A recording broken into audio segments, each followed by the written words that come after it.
हर रोज एक नई कहानी देखने के लिए चैनल को सब्सक्राइब करें और बेल आइकन को दबाना ना भूलें। भावेश शहर के एक बहुत बड़े एसी 5 स्टार रेस्टोरेंट में शेफ की नौकरी पर होता है। उसके हाथ का बना स्वादिष्ट खाना सभी को बहुत पसंद आता और हर एक कस्टमर उसकी तारीफ करता, जिससे वो अपने बॉस पुष्कर का चहेता बन चुका था। वेरी गुड भावेश, मैं तुमसे और तुम्हारे काम से काफी ज्यादा इम्प्रेस्ड हूँ। तुम्हारे कारण ही मेरे रेस्टोरेंट का नाम और ज्यादा बड़ा हो गया है। Thank you so much. इसी खुशी में मैं तुम्हारी सैलरी 10 गुना ज्यादा बढ़ा रहा हूँ। Thank you Pushkar sir. मैं तो बस यही चाहता हूँ कि लोग जब हमारे रेस्टोरेंट से खाना खाकर जाएं तो उनके चेहरे पर एक अलग ही चमक हो और वो खुश हों। Yes my boy. भावेश का बोलबाला देख उस रेस्टोरेंट में काम कर रहे शेफ कुणाल को बहुत गुस्सा आता है और जलन महसूस होती है। जिसे देखो बस भावेश के नाम का ही माला जप रहा है, जैसे कि बाकी के शेफ तो बस यहाँ टाइम पास ही करते रहते हैं। नहीं, मैं भावेश के बच्चे को पुष्कर सर के करीब नहीं जाने दूंगा, वरना वो दिन दूर नहीं जब ये इस रेस्टोरेंट के शेफ से सीधे मालिक बन जाए। मुझे कुछ न कुछ करना होगा। कुणाल जलन के मारे भावेश के बनाए डिश में डब्बा भरकर मिर्च पाउडर मिलाता है और जब रेस्टोरेंट पर खाना खाने आए कस्टमर्स उस डिश को खाते हैं तभी उन्हें बहुत तीखा लगता है और वो चीखने चिल्लाने लगते हैं। इतना तीखा! अरे मैंने तो इस रेस्टोरेंट के बारे में क्या कुछ नहीं सुना पढ़ा था, लेकिन यहाँ तो कुछ और ही ड्रामा चल रहा है। अरे पानी पानी! Sir, I am really very much sorry. गलती से। अरे क्या गलती से? ये देखो, इस हलवे में भी चीनी की जगह नमक मिलाया हुआ है। अरे नींद में खाना बनाते हैं क्या आपके शेफ? आपके खिलाफ तो मैं नेगेटिव रिव्यू ही लिखूंगा ऑनलाइन। पुष्कर को सारे ग्राहक बुरा भला बोलकर खाना वैसे का वैसा ही छोड़कर चले जाते हैं।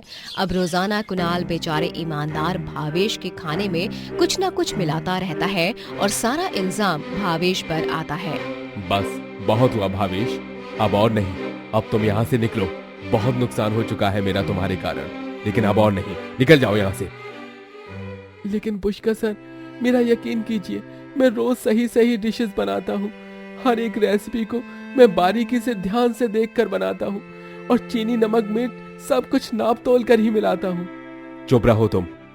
मुझे तुम पर अब रत्ती भर भी भरोसा नहीं रहा। Get out.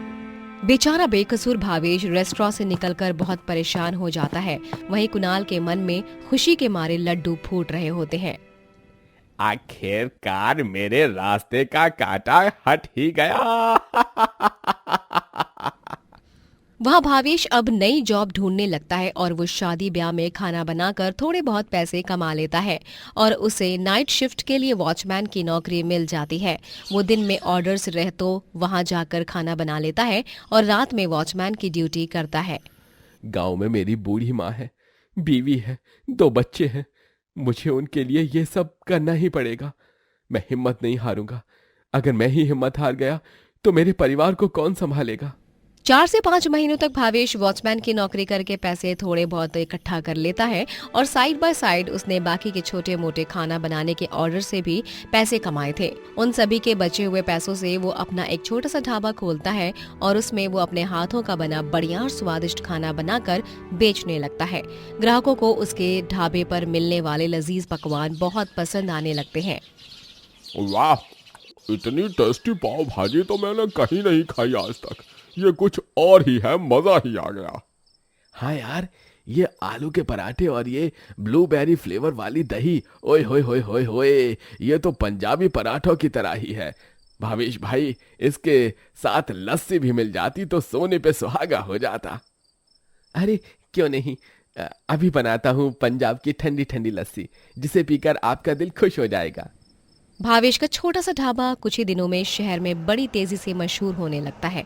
उसके ढाबे की प्रसिद्धि देख ग्राहक उसके ही ढाबे पर आने लगते हैं और साथ ही यूट्यूबर्स और फूड व्लॉगर्स भी उसके ढाबे के शॉर्ट वीडियोस सोशल मीडिया पर पोस्ट करने लगते हैं, जिस कारण वो और ज्यादा फेमस हो जाता है। ये सब जब कुणाल को पता चलता है तभी कुणाल को और ज्यादा जलन होती है। अच्छा, तो जनाब अब दूसरी जगह जाकर भी झंडे गाड़ ही रहे हैं क्या? चलो कोई बात नहीं, मैं ये झंडे भी उखाड़ देता हूँ। तुझे क्या लगा कल का आया तू गांव का गवार शेफ शहर का नंबर 1 शेफ बनेगा? लेकिन ऐसा मैं कभी होने नहीं दूंगा। अब तेरे ढाबे पर आ रहे ग्राहक कैसे उल्टे पांव वापस चले जाएंगे ये तो खुद ही देखना भावेश मेरे भाई। कुणाल चुपके से भावेश के ढाबे में घुसता है और बड़ी ही चालाकी से वो उसके खाने में एक मरी हुई छिपकली मिलाता है। अब देखना, जब ये मरी हुई छिपकली किसी ग्राहक के प्लेट में आएगी तभी भावेश को हमेशा के लिए जेल की सजा हो जाएगी। कुणाल भावेश को ढाबे के बाहर चुपके से खड़े रहकर बस उस पल का इंतजार कर रहा होता है जब वो छिपकली किसी ग्राहक के प्लेट में आए, लेकिन वो छिपकली किसी भी ग्राहक के प्लेट में नहीं आती। कुणाल ये देख हैरान रह जाता है। ऐसा कैसे हो सकता है? घंटों से मैं यहाँ पर खड़ा हूँ, अभी तक तो किसी भी ग्राहक की थाली में आ जानी चाहिए थी वो मरी हुई छिपकली, लेकिन यहाँ तो कुछ और ही चल रहा है। सब चाव से खा रहे हैं खाने को।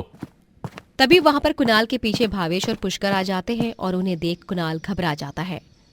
ओ तेरी, आप दोनों, मैं वो यहाँ।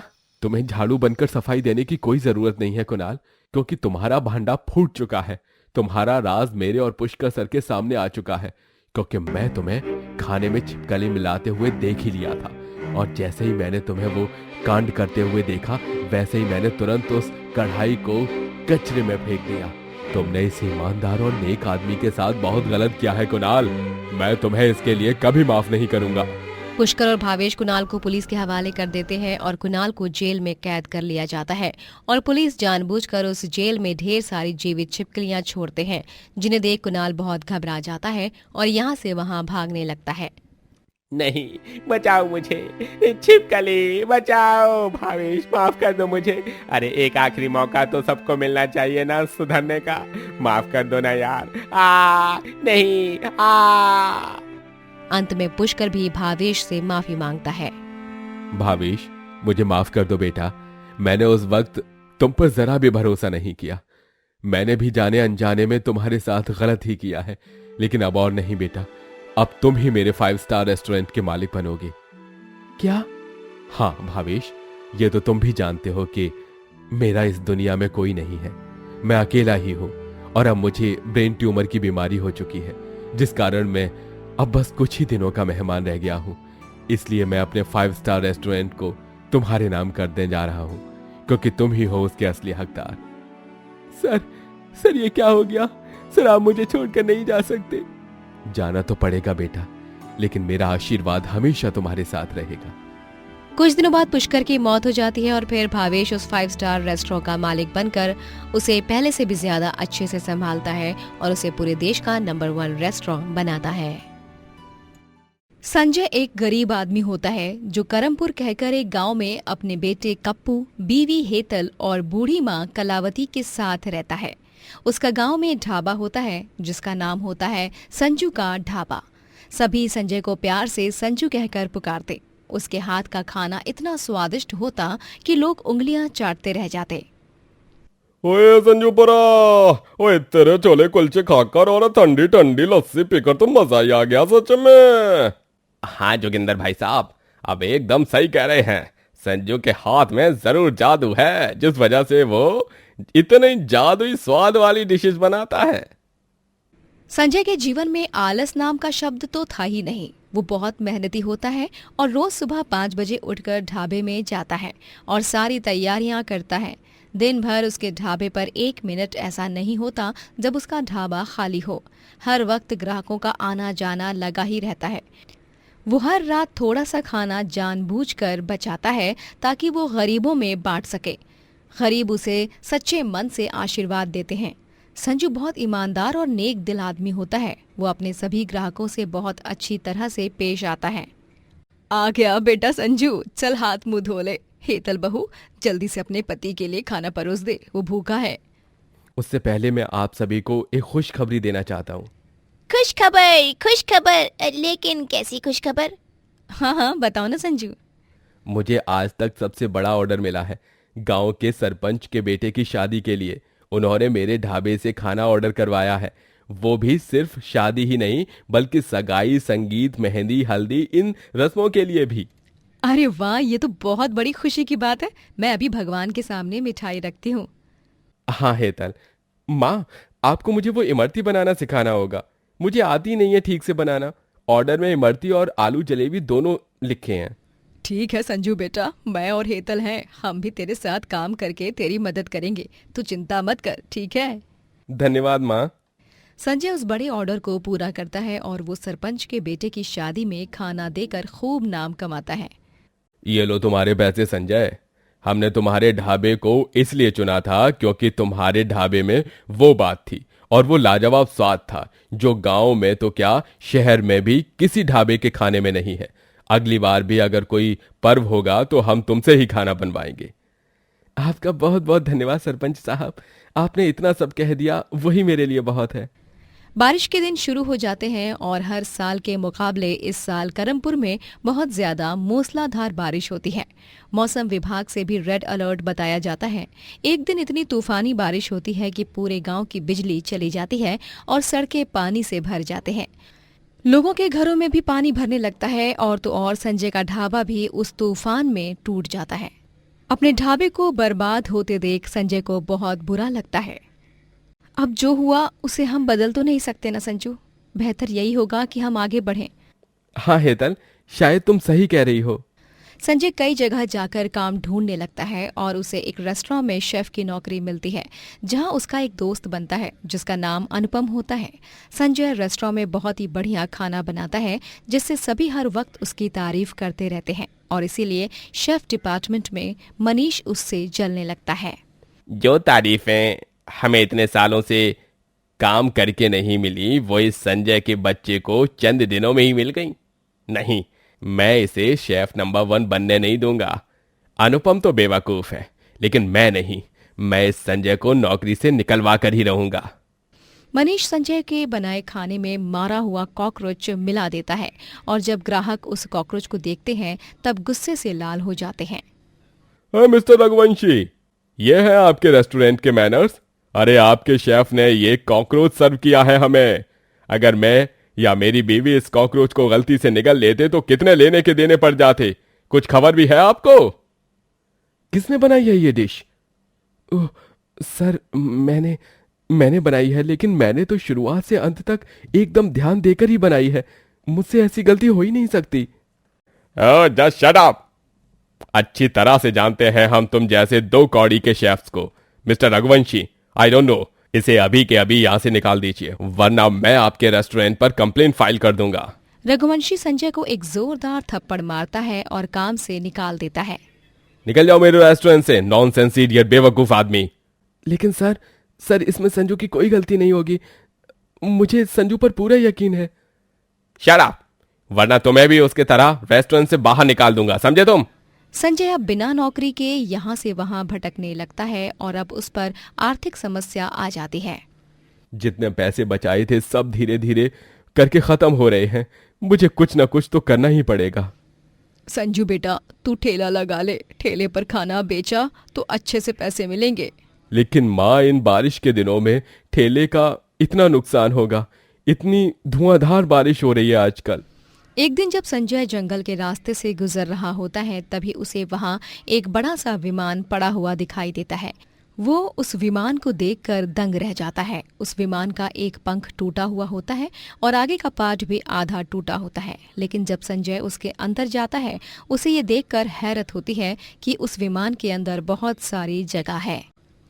अरे वाह, इस विमान के अंदर तो बहुत सारी जगह है, इसमें बहुत से लोग आकर बैठ सकते हैं। ये विमान लगता है आसमान से नीचे गिरा है क्रैश होकर। क्यों ना मैं इस विमान को ही अपना ढाबा बना लूं? हाँ, यही सही रहेगा। इस विमान को मैं इस तरह सजाऊंगा कि ये डिट्टो किसी ढाबे की तरह ही लगेगा। संजय उस विमान को बिल्कुल किसी ढाबे की तरह बनाता है और वो उसे पेंट करके एकदम नया बना देता है और उसके बाहर बड़े अक्षरों में लिखता है, संजू का विमान ढाबा।